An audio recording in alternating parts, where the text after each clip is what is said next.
தந்தி தொலைக்காட்சி நேயர்களுக்கு வணக்கம். நல்லதை சொல்வோம், நல்லதை செய்வோம், நல்லதே நடக்கும். இன்று 27/6/2024 வியாழக்கிழமை, சதயம் நட்சத்திரம், மதியம் 2 வரை, பிறகு பூரட்டாதி. இன்றைக்கு சஷ்டி விரதம். சண்முகநாத பெருமானை வழிபட்டால் சந்தோஷமான வாழ்க்கை அமையும். குமரக்கடவுளை வழிபட்டால் குறைகளெல்லாம் நீங்கும். கந்த பெருமானை சொந்த பெருமானாய் நினைத்து வழிபட்டால் வந்த துயரங்கள் வாயிலோடு நிற்கும். இன்றைக்கு நான் உங்களுக்கு சொல்ல இருக்கிற நல்ல கருத்து, நான் படித்த காலத்தில் நீதி போதனைன்னு ஒரு வகுப்பு இருந்துச்சு. அதில் உலக நீதினு ஒரு பாடல் சொன்னாங்க. அற்புதமான பாடல். அந்த பாடலில் நிறைய வரிகள் இருக்கும். அதில் ஒரு சில வரிகள் அப்படி எப்போவுமே எல்லாரும் கடைப்பிடிக்க வேண்டிய வரிகளாக இருக்கும். மனம் போன போக்கெல்லாம் போக வேண்டாம். கண்ணதாசன் எழுதுறாருல, கண் போன போக்கிலே கால் போகலாமா, கால் போன போக்கிலே மனம் போகலாமா, மனம் போன போக்கிலே மனிதன் போகலாமான்னு. அப்படி போனோம்னா என்ன ஆகும்? வாழ்க்கையே திசை மாறி போயிடும். ஆகையினாலே மனம் போன போக்கெல்லாம் போக வேண்டாம், மாற்றானை உறவென்று நம்ப வேண்டாம், சினம் தேடி அல்லலையும் தேட வேண்டாம். கோபம் கொண்டா அப்படின்னா அல்லல் வந்துருமா. அதனால சினத்தை தவிர்த்தாத்தான் பணத்தை பெற முடியுமா. சினம் மிகுந்தார் வாசல் வழி மிதிக்க வேண்டாம். சினம் ரொம்ப கோபம் கொள்றவங்க இருக்காங்களே, அந்த கோபக்காரவங்களோட வீட்டு வாசல் படியில் கூட ஏறக்கூடாதான். மதியாதார் தலைவாசல் மிதிக்க வேண்டாம், வார்த்தை சொல்வார் வாய் பார்த்து தெரிய வேண்டாம். அதற்கு அடுத்தது அருமையான வாசகம். மூத்தோர் சொல் வார்த்தை தன்னை மறக்க வேண்டாம், முன்கோபக்காரருடன் இணங்க வேண்டாம்னு ஒரு வரி. மூத்தோர் சொல் வார்த்தைங்கிறதுக்கு ஒரு பழமொழி இருக்கு. மூத்தோர் சொல்லும் முது நெல்லிக்கனியும் முன்னே கைக்கும் பின்னே இணைக்கும்னு. இந்த நெல்லிக்காய் இருக்கு இல்லையா, நெல்லிக்காய் நீங்கள் விலைக்கு வாங்கி சாப்பிட்டு பார்த்தீங்கன்னா சாப்பிட்ற போது கரிப்பு சுவையாக இருக்கும். அப்புறம் தண்ணி குடிக்கிற போதெல்லாம் இனிச்சுக்கிட்டே இருக்கும். ரொம்ப நாள் முழுவதும் இனிக்கும்.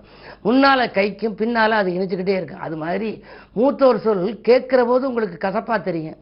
ஆனால் அதன்படி வாழ்க்கையை நீங்கள் நடத்துனீங்கன்னா வாழ்க்கையே இனிமையாக வந்துடுமா.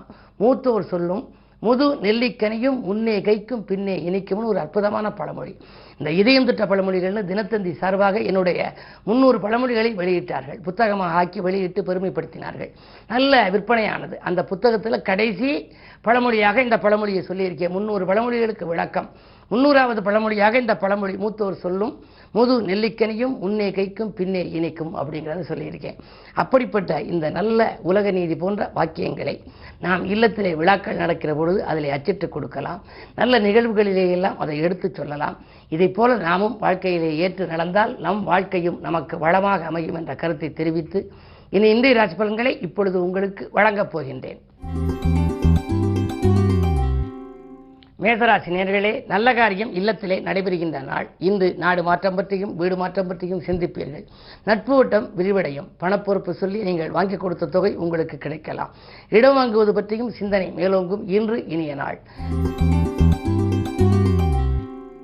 ரிஷபராசி நேயர்களே, உங்கள் ராசியிலேயே குரு, லாபாதிபதி குரு இருக்கின்ற பொழுது பணப்புழக்கம் நன்றாக இருக்கும். உற்சாகத்தோடு பணிபுரிவீர்கள். உறவினர்களும் உங்களுக்கு உதவி செய்வார்கள். அதே நேரம் நண்பர்களும் உங்களுக்கு நல்ல தகவலை கொண்டு வந்து சேர்ப்பார்கள். இந்த மாலை நேரம் மகிழ்ச்சி பயணம் உண்டு. மிதுனராசி நேயர்களே, உங்களுக்கு சூரிய சுக்கிர சேர்க்கை இருப்பதனாலே வெற்றிக்கனியை எட்டிப்பிடிக்கும் நாள். வாழ்க்கை தேவைகள் பூர்த்தியாகும். வளர்ச்சியில் ஏற்பட்ட தளர்ச்சிகள் அகலும். உத்தியோகத்தில் கூட நீங்கள் மேலதிகாரிகளின் அன்புக்கு பாத்திரமாகுவீர்கள். இன்று இனிய நாள். கடகராசி நேயர்களே, உங்களுக்கு சந்திராஷ்டமம். எதை செய்தாலும் யோசித்து செய்ய வேண்டும். சிந்தித்து செயல்பட வேண்டிய நாள். சந்தித்த நண்பர்களால் சங்கடங்கள் ஏற்படலாம். விரயங்கள் கூடுதலாக இருக்கும். வெளிப்படைச்சோடு நீங்கள் செயல்பட்டால் கூட தடைகளும் தாமதங்களும் வருகின்ற இந்த நாளில் குரு வழிபாடும் உங்களுக்கு தேவை. குமரக்கடவுள் வழிபாடும் உங்களுக்கு தேவை. சிம்மராசி நேயர்களே, உங்களுக்கு அருகில் உள்ளவர்களை அனுசரித்துக் கொள்ள வேண்டிய நாள். ஆதாயம் தரும் தகவல் அதிகாலையிலேயே வரலாம் என்றாலும் கூட உங்களுக்கு கொஞ்சம் முன்கோபத்தின் காரணமாக முன்னேற்றத்தில் பாதிப்புகளும் உண்டு. குரு 10ல் இருப்பதால் பதவியில் மாற்றம் உண்டு. திடீரென உத்தியோகத்திலே இலாகா மாற்றங்கள் கூட வரலாம். எச்சரிக்கை தேவை. கன்னிராசி நேயர்களே, உங்களுக்கெல்லாம் ராசியை குரு பார்க்கின்றார். குரு பார்க்கக்கூடிய என்பதற்கு ஏற்ப பிரச்சனைகள் நல்ல முடிவுக்கு வரும். பாகப்பிரிவினர்கள் சுமூகமாக முடியும். உடல் உழைப்புக்கேற்ற ஊதியம் உங்களுக்கு கிடைக்கலாம். உத்தியோகத்தில் உங்கள் கை ஓங்கும். துலாம் ராசி நேயர்களே, உங்களுக்கெல்லாம் விலகிச் சென்றவர்கள் விரும்பி வந்து சேர்கின்ற நாள். வீண் விவாதங்களை தவிர்ப்பது நல்லது. இடமாற்றங்கள் பற்றியும் வீடு மாற்றங்கள் பற்றியும் சிந்திப்பீர்கள். கல்யாண கனவுகள் நனவாவதில் ஒரு சில தடைகள் இருக்கலாம். இருப்பினும் பரிகாரங்கள் மூலம் உங்களுக்கு பலன் கிடைக்கும். விருச்சிக ராசி நேயர்களே, இன்றைக்கு வியாழக்கிழமை குரு பகவான் உங்கள் ராசியை பார்க்கின்றார். குரு பார்க்க கோடியன்மை என்பதால் அருகில் இருக்கும் ஆலயம் சென்று குருவை வழிபடுவது நல்லது. கல்யாணம் போன்ற சுபகாரியங்கள் நடைபெறும். பாகப்பிரிவினைகள் சுமூகமாக முடியும். நேற்று பாதியில் இந்த பணி இன்று மீதியும் முடியும். அயல்நாட்டிலிருந்து கூட உத்தியோகம் சம்பந்தமான அழைப்புகள் உங்களுக்கு வரலாம். மேலதிகாரிகள் சில நுணுக்கங்களை உங்களுக்கு கற்றுக் கொடுப்பார்கள். சக பணியாளர்களால் ஏற்பட்ட சங்கடங்கள் அகலும். பிள்ளைகளின் எதிர்காலம் கருதி நீங்கள் திட்டிய திட்டங்கள் எல்லாம் வெற்றி பெறும் நாள் இந்த நாள். தனுசு ராசி நேயர்களே, உங்களுக்கெல்லாம் இன்று பிள்ளைகள் வழியில் நல்ல தகவல் கிடைக்கின்ற நாள். பிரச்சனைகளிலிருந்து கொஞ்சம் கொஞ்சமாக விடுபடுவீர்கள். 6ஆம் இடத்திலே குரு இருக்கின்றார். உத்தியோகத்திலே திடீரென மாற்றங்களோ அல்லது உயர்வுகளோ வரலாம். மேலதிகாரிகள் இணக்கமாக நடந்து கொள்வார்கள். 7லே சுக்கிரன் இருக்கின்றார். இருந்தாலும் வாழ்க்கை துணை வழியே சில பிரச்சனைகள் வரலாம். விட்டுக் கொடுத்து செல்வது நல்லது. மகர ராசி நேயர்களே, 2லே சனி. திரண்ட செல்வம் வரும். மங்கள நிகழ்ச்சிகள் மனையில் நடைபெற வழிபிறக்கும். மறுத்து பேசியவர்கள் மனம் மாறுவார்கள். மருத்துவ செலவுகள் குறைந்து மகிழ்ச்சியை கொடுக்கலாம். குடும்பத்திலே சலசலப்புகள் மாறி கலகலப்புகள் உருவாவதற்கான வழியை நண்பர்களும் காட்டுவார்கள், உறவினர்களும் காட்டுவார்கள். 2ல் சனி இருக்கின்ற பொழுது குடும்ப சுமை கூடுதலாக இருந்தாலும் அதை சமாளிக்கும் ஆற்றல் உங்களுக்கு உண்டு. கும்பராசி நேயர்களே, சனி சந்திர யோகம் செயல்படும் இன்றைக்கு பக்குவமாக பேசி காரியங்களை சாய்த்துக் கொள்வீர்கள். பல நண்பர்கள் உங்களுக்கு இன்று புதிதாக அறிமுகமாவார்கள்.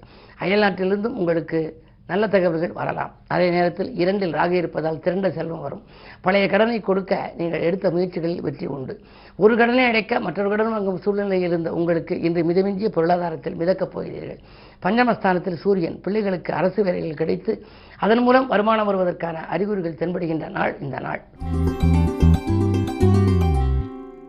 மீனராசி நேயர்களே, உங்களுக்கு மிகச்சிறந்த நாள். பொன்பொருள்கள் வாங்க போட்ட திட்டங்கள் நிறைவேறும் நாள்.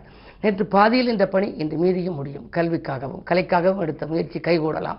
சுபகாரிய பேச்சுக்களும் உங்களுக்கு முடிவுக்கு வரும். 2லே செவ்வாய் இருக்கின்றார். எனவே பொருளாதார பிரச்சனை அகலும். வாங்கிய கடனை கொடுத்து மகிழ்வீர்கள்.